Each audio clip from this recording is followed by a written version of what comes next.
Nah, jadi kalau pejabat punya pasukan, punya pekerja, punya pegawai, bisa tutup tempat maksiat, wajib dia tutup dengan kekuatannya, bukan dia tolak dengan hatinya. Kira-kira jelas gak, Bu? Nah, kalau yang gak punya kekuasaan, gak punya kekuatan, gak punya pasukan, rakyat jelata, lemah, nah baru pakai hati. Tapi kata Nabi apa kalau pakai hati? Wadzalika ad'aful iman, dan itulah selemah-lemahnya iman. Kita lanjutkan sekarang. Nah, ini yang menarik yang barusan saya katakan. Kalau mukmin yang kuat tadi, Nabi katakan lebih baik dan lebih dicintai oleh Allah daripada mukmin yang dhaif. Nah, sekarang kita bicara mukmin yang dhaif, Ibu. Bu, yang jadi pertanyaan kata Nabi fi kullin khairun. Jadi baik mukmin yang kuat maupun mukmin yang lemah, dua-duanya ada kebaikan. Nah, kebaikan apa dalam mukmin yang lemah? Nah, yang dimaksud yang lemah di sini dan yang kuat di sini, makanya tadi Imam Nawawi mengatakan ini urusan ibadah. Nah, bukan urusan badan, bukan urusan zahir, tapi urusan batin. Jadi kita mari pelajari hadis soal iman lemah. Nah, saya bukakan di sini. Dalam hadis amar ma'ruf nahi munkar, Ibu pernah dengar hadis yang berbunyi, saudara, di mana dikatakan oleh Nabi alaihi salatu wassalam, man ra'a minkum munkara falyughayyirhu biyadihi. Fa illam yastati fa bilisanih, fa illam yastati fa bi qalbihi wa dzalika ad'aful iman. Nah, ini menarik nih. Kata Nabi, barang siapa di antara kamu yang melihat satu kemunkaran, maka rubahlah dengan tangannya. Fa illam yastati, kalau dia enggak mampu dengan tangannya, fa bilisani, rubah dengan lisannya, dengan ucapannya, dengan perkataannya. Fa illam yastati fa biqalbi. Kalau dia enggak mampu juga, ubah itu kemunkaran dengan hatinya. Bu, jadi Nabi ngajarin kalau ada kemunkaran, pertama rubah dengan apa? Tangan. Kedua, lisan. Ketiga, hati. Ingat ya, ini bukan untuk pilihan. Kita nggak disuruh milih. Tapi ini tertib urutan. Selama mampu pakai tangan, nggak boleh ditinggalkan itu pakai tangan. Harus pakai tangan. Kalau pakai tangan sudah tidak mampu, baru pakai lisan. Kalau pakai lisan sudah tidak mampu, baru pakai hati. Itu urutannya. Jadi nggak bisa juga kalau orang punya jabatan, dia kuat, punya kekuasaan, punya pasukan, terus lihat ada kemunkaran, dia nggak gunakan kekuatannya, nggak boleh. Udah saya mentang pakai hati aja, nggak bisa. Ini bukan disuruh milih, ini tertib urutan. Nah, jadi kalau pejabat punya pasukan, punya pekerja, punya pegawai, bisa tutup tempat maksiat, wajib dia tutup dengan kekuatannya, bukan dia tolak dengan hatinya. Kira-kira jelas gak, Bu? Nah, kalau yang gak punya kekuasaan, gak punya kekuatan, gak punya pasukan, rakyat jelata, lemah, nah baru pakai hati. Tapi kata Nabi apa kalau pakai hati? Wadzalika ad'aful iman, dan itulah selemah-lemahnya iman. Saya mau garis bawah, Ibu. Orang lihat kemunkaran, dia nggak bisa cegah pakai tangan, dia nggak bisa cegah pakai mulut, dia cegah pakai hati. Nah, artinya begitu dia lihat ada orang maksiat, ya Allah, kenapa tuh maksiat? Astagfirullah, maafkan aku ya Allah, aku nggak bisa cegah dia, aku nggak berani. Nah, tapi hatinya nolak. Nah, itu namanya sudah nahi munkar dengan hati. Nah, tapi perlu ditunjukkan dengan sikap. Kita lagi duduk di warung, atau lagi enak-enak kita duduk, masuk ke kelompok lain ke warung tersebut. Nunggak minuman keras, mabok di situ, bikin maksiat. Hati kita nolak, kita ngomong pakai mulut nggak berani, nyegah. Pakai kekuatan nggak punya. Kita tentang pakai hati. Tapi buktikan kata hati kita. Bagaimana pembuktiannya? Diri jalan. Tinggalin itu tempat. Itu berarti hati kita tidak ridho. Itu namanya nahi munkar dengan hati. Nah, sekarang kata Nabi nahi munkar dengan hati itu iman yang bagaimana? Iman yang lemah. Pertanyaan saya, Orang yang menentang kemunkaran dengan hati itu imannya lemah. Lalu kalau yang melakukan kemunkaran bagaimana? Yang ngerjain kemunkarannya bagaimana, Bu? Hah? Yang pakai tangan imannya kuat. Yang pakai mulut imannya juga masih kuat. Yang pakai hati imannya terlemah, kata Nabi, ad'aful iman. Terus yang ngerjain maksiatnya? Bu, berarti yang ngerjain maksiatnya punya iman gak tuh? Nah, tapi memang kita nggak boleh mengkafirkan dia. Imannya masih ada. Kalau ibarat HP nih Bu, HP nih Bu, yang nahi munkar dengan tangan itu batuknya masih 80-100% Bu. Bu, bagus gak?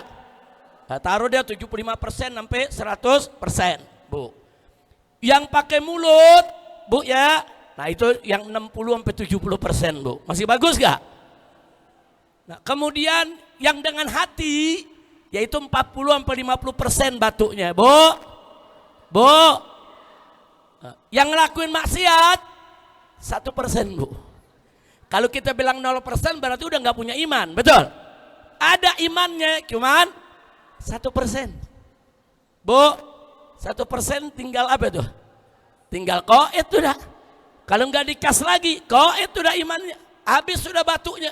Nah itu perumpamaan maksiat tuh begitu Bu. Nah jadi kalau orang maksiatnya besar, lama-lama tuh turun tuh dia punya iman. Dari 100%, 70, 60, 50, 40, 30 sampai tinggal 1%. Jadi hati-hati ya. Yang nggak maksiat saja mengingkari maksiat dengan hati, Nabi sebut imannya lemah. Bagaimana yang maksiat? Na'udzubillah min dzalik. Kira-kira sampai di sini jelas tidak? Nah, hadis yang tadi, al-mu'minul qawi khairun wa ahabbu ilallah minal mu'minid dhaif. Mukmin yang dhaif yang begini nih. Dia masih ibadah kepada Allah, dia sholat, dia puasa, dia zakat. Tapi begitu lihat kemunkaran, dia nggak mampu untuk menolak kemunkaran tersebut dengan tangan dan dengan lisannya. Dia hanya mampu dengan hatinya. Dia masih disebut mukmin walaupun imannya lemah. Nah, jadi mukmin yang kuat lebih baik daripada mukmin yang lemah. Mukmin yang lemah yang dimaksud nih, mukmin yang tadi itu dalam amar ma'ruf nahi munkar. Jadi bukan mukmin yang enggak punya iman, bukan. Ada imannya. Masuk 50% Bu, imannya masih bagus. Pantas kalau Nabi katakan fi kullin khairun. Jadi mukmin yang kuat bagus, mukmin yang lemah juga bagus. Mukmin yang kuat tadi mencegah kemunkaran dengan tangannya bagus. Mukmin yang setengah kuat mencegah kemunkaran dengan lisannya bagus. Mukmin yang lemah mencegah kemunkaran dengan hatinya bagus. Nah, jadi mukmin yang mau kuat mau yang lemah itu sama-sama bagus. Kira-kira jelas gak Bu? Nah, adapun orang mukmin yang melakukan maksiat, yang melakukan kemunkaran, saudara, ya itu udah iman, darurat iman itu namanya. Saya enggak katakan iman lemah, enggak, iman lemah Nabi bilang masih bagus kok. Iman lemah masih bagus, ada imannya, masih takut dia maksiat. Tapi kalau sudah dia melakukan maksiat, itu sudah darurat keimanan. Mau dibilang punya iman, dia maksiat, dibilang enggak punya iman, imannya masih ada. Nah, makanya Nabi mengatakan dalam hadis yang lain Bu ya, kita bacakan di sini. Nah, mari kita lihat. Hadis yang lain yang Nabi mengatakan saudara dalam Sahih Bukhari dan Sahih Muslim. Nabi mengatakan la yasriqus sariq hina yasriq wa huwa mu'min. Tidaklah seorang pencuri itu mencuri saat dia mencuri dia mukmin, enggak. Jadi orang pencuri pada saat dia mencuri dia bukan mukmin. Nabi yang katakan. Penzina pada saat dia berzina, dia bukan mukmin. Pencuri pada saat dia mencuri, dia bukan mukmin. Seorang pelaku maksiat saat dia melakukan maksiat, dia bukan mukmin. Tapi bukan mukmin di sini bukan berarti dia kafir, bukan. Ini nafi kamalil iman, kesempurnaan imannya itu enggak ada. Imannya itu kalau ibarat baterai HP itu udah tinggal 1, 2, 3% saudara. Na'udzubillah min dzalik. Kira-kira jelas tidak? Alhamdulillah. Kita lanjutkan hadisnya tadi yang kita baca. Jadi kata Nabi, setelah Nabi mengatakan begitu dilanjutkan, ihris mayan fauk, kata Nabi. Ihris ala mayan fauk. Jagalah baik-baik apa-apa yang manfaat bagimu. Artinya kerjain, yang manfaat kerjain. Puasa, sholat, sedekah, kerjain semua yang baik. Nah kemudian Nabi mengatakan wasta'im billah wala ta'jiz. Nah yaitu bergantunglah kepada Allah, mohon kepada Allah.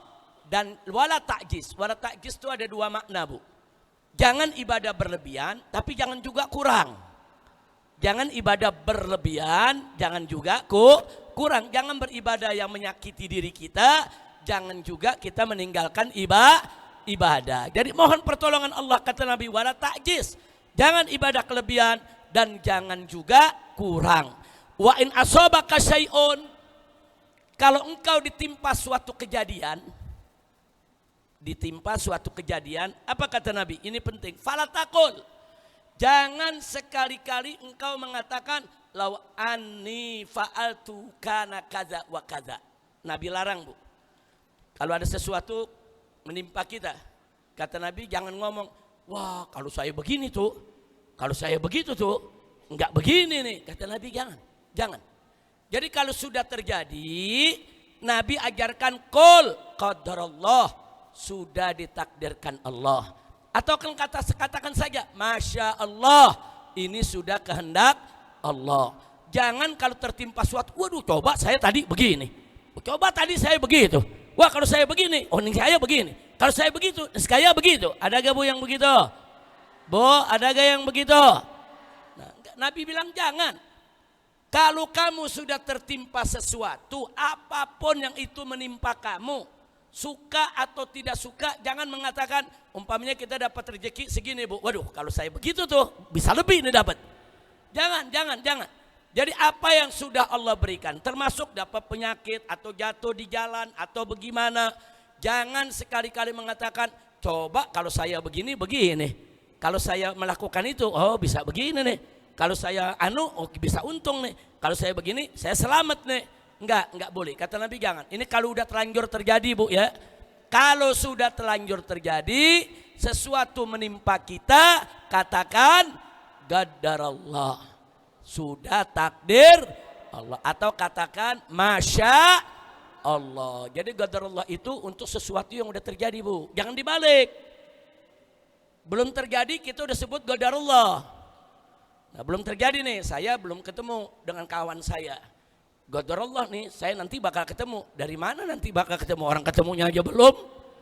Qadarullah itu kalau sudah terjadi. Biasanya kalau sudah terjadi sesuatu yang gak enak sama kita, qadarullah, ini udah takdir Allah. Atau masya Allah, ini sudah kehendak Allah. Nah Nabi mengatakan di akhir hadis, saudara, apa kata Nabi? Fa inna lau taftahu amal syaitan. Sesungguhnya kata, andai kata, kalau, kata kalau, bahasa Arabnya lau. Kata Nabi hati-hati, inna lau, sesungguhnya kata lau, kata kalau, itu kata yang bisa membuka pekerjaan setan. Maksudnya apa sih? Dengan kita mengatakan, coba saya begini, kalau saya begini akan begini, berarti kita tidak ridho dengan takdir yang sudah terjadi. Berarti kita mengeluh dengan ketentuan Allah Subhanahu wa ta'ala. Berarti kita tidak puas dengan apa yang sudah Allah berikan kepada kita. Maka itu kata lau, kata Nabi, itu membuka kerjaan setan. Begitu kita bilang coba begini, kalau begitu akan begini, kalau begini akan begini. Itu kata kalau, itu pintu setan menggoda kita. Iya kalau begini makanya mestinya begini nih.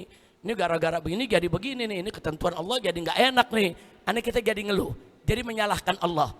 Na'udzubillah min dzalik. Kira-kira jelas tidak? Nah, makanya para ulama salaf dulu ada juga doanya na'udzubillah min lau. Aku berlindung kepada Allah daripada kata kalau. Na'udzubillah min lau. Aku berlindung kepada Allah dari kata lau, dari kata kalau. Kalau begini akan begini, kalau begitu akan begitu. Enggak ada. Pokoknya kalau udah terjadi qadarullah, kalau udah terjadi masya Allah. Kalau musibah datang kepada kita, inna lillahi wa inna ilaihi raji'un.